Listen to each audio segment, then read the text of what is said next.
Olá pessoal, mais uma vez reunidos para mais uma aula de Sociologia. É bom estar com vocês, é bom também vocês procurarem se motivarem cada vez mais, lembrando que o nosso ano letivo de 2020 ele está indo à frente.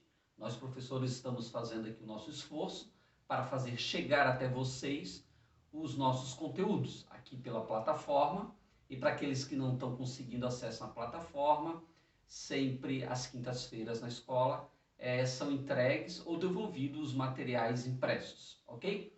Mas vamos ao nosso conteúdo de hoje de Sociologia para vocês. Nosso conteúdo de Sociologia hoje, nós vamos tentar abordar com vocês nesse primeiro momento, ideologia e o comportamento social. O que a ideologia tem a ver com comportamento social? E aí eu gostaria que vocês, no primeiro momento, percebessem esse descrito inicial. A ideologia é um elemento essencial para a compreensão das relações sociais. Ou seja, para você compreender como nós nos relacionamos socialmente, é importante que a gente compreenda que nós somos movidos por um processo chamado processo ideológico, ok? Ok, então isso é importante. Dentro de todo comportamento social existe um processo ideológico, como o funcionário se comporta em relação ao patrão, como o patrão se comporta em relação ao funcionário, como a escola se comporta em relação ao aluno, como os alunos se comportam em relação à escola, como as instituições, o Estado se relaciona com os seus cidadãos. Existe aí um processo ideológico. E nesse processo ideológico é necessário que, em primeiro lugar, a gente procure aí um conceito. Conceituando ideologia. E conceituando ideologia, eu gostaria que vocês compreendessem o seguinte, que ideologia representa um modo como cada grupo ou classe social atribui sentido. Olha lá, atribui sentido à sua experiência no mundo. Então, nós estamos no mundo e a gente vai criando uma experiência e a gente vai dando sentido às coisas no mundo, ok? Vamos pensar o seguinte, o que significa escola para nós? A gente tem uma experiência da escola e a gente atribui essa experiência para o mundo.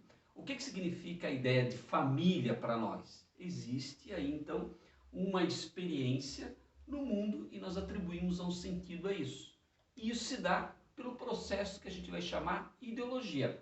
Assim, estão profundamente vinculadas às práticas culturais e dos indivíduos de modo coletivo, dentro do processo ideológico. E nós vamos partir, para a gente poder entender um pouquinho mais sobre ideologia, usar um pouco da nossa imaginação e vamos construir uma realidade. Vamos pensar na nossa escola, Escola João Silveira. Nossa escola tem alguns problemas, ok? Vamos partir disso. Pense a escola com seus problemas. E aí a gente o que vai fazer para tentar resolver esses problemas? Diante desses problemas a gente se mobiliza. Aí a gente vai mobilizar os trabalhadores da escola, que são os professores, que são os gestores, o pessoal lá da secretaria, o pessoal da biblioteca, o pessoal que prepara a merenda, o pessoal que faz a limpeza da escola, eles se mobilizam, juntamente com os alunos, com os pais responsáveis, em busca da solução. Então, imaginando, temos um problema na escola, temos que mobilizar quem pode resolvê-los. E aí esses são os grupos que nós acabamos de citar. E aí, com esses problemas na nossa escola, João Silveira, com essa assembleia mobilizando as pessoas, a gente vai procurar resolvê-los. E vamos à frente. E aí, o que acontece com a resolução dos problemas? Veja bem, esses grupos que eu acabei de citar para vocês, professores, gestores, pessoal da secretaria, alunos, pais, nenhum deles, quando vão para uma assembleia, eles são neutros. Por que não são neutros? Não existe a isenção de valores, eles não são isentos de valores. Os pais, quando vêm para a escola, eles vêm com alguns valores. Os alunos, quando vêm para a escola, eles vêm com alguns valores. Os professores, quando vêm para a escola, eles vêm com alguns valores, ok? O que são valores? Eles vêm com sua imaginação, com sua entendimento de mundo, entendimento do bem e do mal, entendimento de justiça e injustiça, entendimentos das leis. Então não existe a ideia do neutro. Todos nós temos alguns valores. E assim todos os indivíduos sociais possuem interesses diretos relacionados à ideia que construímos, que são apresentadas no processo da interação social. Então, quando a gente vai lá de novo ao nosso objetivo, que é tentar resolver o problema da escola, a gente não consegue ser neutro e a gente, então, não é isento de valores, a gente tem valores. E aí a gente vai para esse grupo social tentando resolver alguns problemas. Vamos para frente, então? E aí a gente vai avaliar como é que essa resolução dos problemas dentro da escola com esse grupo social, que não é neutro e que não são isentos de valores, como é que eles vão resolver isso? Como é que a ideologia trabalha a partir disso? E aí nós vamos usar, para perceber isso, a questão ideológica a partir de um autor que eu gostaria de apresentar para vocês, que muito trabalhou no campo da linha política social, mas também é filósofo, que é o nosso amigo Antônio Gramsci. Gramsci foi um filósofo que teve uma grande influência pelo pensamento marxista também, e ele estudou profundamente essa questão ideológica dentro do ambiente da sociedade. E aí Gramsci vai dizer o seguinte, que pode ser compreendido como visão do mundo. Gramsci vai dizer interessante. Resumindo, ele vai dizer que ideologia é a visão que você tem do mundo. Quando você olha para o mundo, você tem um modo de como você vê o mundo. Os grupos sociais, os indivíduos, as classes, elas olham para o mundo. Então, ideologia para ele é uma visão do mundo. O que mais que ele vai dizer? Ele vai dizer o seguinte, que essa visão é capaz de criar uma situação denominada por ele de hegemonia. Isso, ele vai dizer que, então, quando o grupo social é mais forte e a visão dele sobrepõe-se sobre os outros, essa ideia a gente chama a ideia de hegemonia. Vamos pensar o seguinte, numa empresa, quando você tem um grupo de pessoas e essas pessoas são influenciadas diretamente pelos proprietários da empresa, e todo mundo começa a ver a empresa a partir dos olhos do proprietário da empresa, isso é hegemonia para Gramsci. Vamos pensar de novo na questão da escola. Quando a gente olha a escola, somente na visão dos pais, a gente vai dizer que a visão, que é a ideologia hegemônica, a hegemonia, é a questão da visão dos pais. Quando é na visão dos alunos, a visão dos alunos, que a ideologia ela pode ser hegemônica. Isso é interessante, que vocês vão procurar compreender depois, mais tarde, num texto que vamos disponibilizar para vocês. E ainda Gramsci vai dizer o seguinte, que o exercício do poder, da hegemonia, pressupõe uma alternância entre a coerção e o consenso. Ou seja, a gente consegue construir, ou os grupos conseguem mostrar a sua visão de modo hegemônico através da coerção ou do consenso. Coerção é quando a gente obriga, quando a gente reprime as pessoas a pensar daquele modo. E o consenso, quando a gente consegue construir a ideia do consenso. Então, a hegemonia, de modo ideológico, prevalece dentro da sociedade através da coerção e do consenso. Ok? E ainda, Gramsci, que é o nosso autor que estamos vendo aqui a ideia da ideologia, diz o seguinte, podemos construir uma visão própria de mundo se contrapor à visão dominante. Esse processo se chama contra-hegemonia.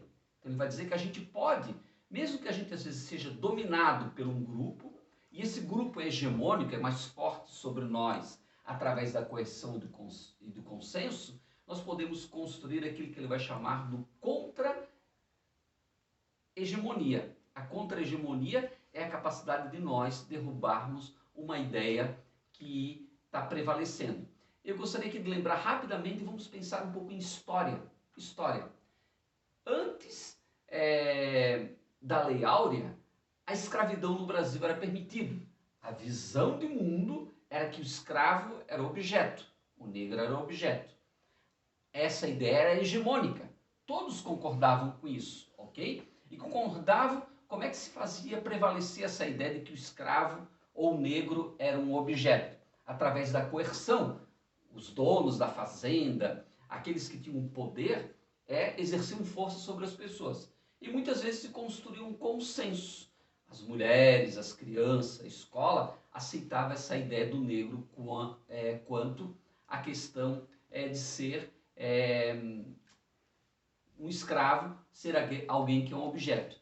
E como é que se foi destruindo essa visão através daquilo que é a contra-hegemonia. O que era a contra-hegemonia? Quando as pessoas começaram a querer substituir essa visão que era hegemônica no Brasil, até final do século XIX, em algo diferente. Aí a gente vai ter os grupos, né, que vão procurar se organizar, os próprios escravos, grupos de brancos também, né, que eram simpáticos também à República e simpáticos à não escravidão. E aí a gente vai chamar isso de contra-hegemonia. Então a contra-hegemonia é a capacidade de tentar derrubar uma ideologia, uma visão de mundo que está prevalecendo. Essa ideia é uma ideia de Antonio Gramsci, que é um filósofo italiano que a gente está usando aqui para entender um pouco mais sobre ideologia.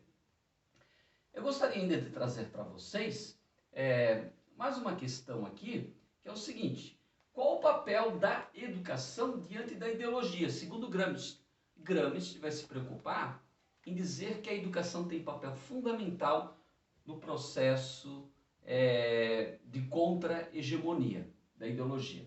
E aí ele vai dizer o seguinte: a educação pode cumprir outro propósito social de caráter emancipatório. Gramsci vai dizer o seguinte, que muitas vezes a escola, a educação, ela tem esse princípio de fazer as pessoas dar instrumentos, como a gente está fazendo aqui para vocês, perceber que a gente está mergulhado numa visão, numa ideologia e que existem grupos hegemônicos sobre nós. E aí ele vai dizer que a escola pode ser, ou pode ter um caráter emancipatório, ou seja, levar que a gente se emancipe daquela situação. Como Gramsci e o pensador brasileiro Paulo Freire considera que a educação, também pode ser utilizada como ação contra-hegemônica. E essa foi a ideia sempre de Paulo Freire. Paulo Freire, que foi um grande educador brasileiro, ele estudou Antônio Gramsci e disse que a educação poderia levar a esse tipo de situação, a criar o processo da ação contra-hegemônica. Aqui nós terminamos então o nosso vídeo. Esperamos que a gente possa em breve estar juntos. Estou deixando para vocês aqui também um texto com isso que eu acabei de simplificar para vocês, ok? E eu peço que vocês, nesse primeiro momento que a gente iniciou esse conteúdo sobre a ideologia dentro da construção do processo social, pegue esse texto, faça anotações no caderno de vocês, procure compreender isso que eu disse para vocês, que está lá no texto também, que numa próxima aula nós vamos enviar para vocês uma atividade para que vocês possam aprofundar o conteúdo. Um grande abraço, fique com Deus, com saúde e se cuide.